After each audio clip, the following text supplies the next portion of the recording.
Hvis du kun søger på din gamle titel, kan du overse jobbet, der faktisk passer til dig. Når du åbner et dansk jobopslag, så prøv at glemme titlen i de første minutter. Læs i stedet hverdagen i rollen. Hvem skal hjælpes? Hvilke problemer skal løses? Hvilke værktøjer, kunder eller processer går igen? Titlen kan være kreativ, intern eller bare upræcis, men opgaverne afslører, hvad virksomheden egentlig køber. Det er der, du finder match mellem din erfaring og arbejdsgiverens behov.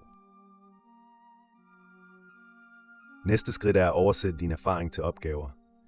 Måske hed din tidligere titel Marketing Coordinator, Support Specialist eller Project Assistant. Det vigtigste er ikke navnet. Det vigtigste er beviset. Du planlagde kampagner, hjalp kunder, ryddede op i data, skrev tekster, satte systemer op eller fik en proces til at køre bedre. Brug de samme opgaver i CV og ansøgning, så modtageren hurtigt forstår relevansen. Når du har fundet opgaverne, kan du søge bredere uden at søge tilfældigt. Kombiner 3 ting. Opgaven du vil lave, branchen du forstår og værktøjet du kan bruge. Det kan åbne opslag med andre titler end den du først tænkte på. For en arbejdsgiver er det ofte mere interessant, at du kan løse problemet, end at din gamle titel matcher perfekt.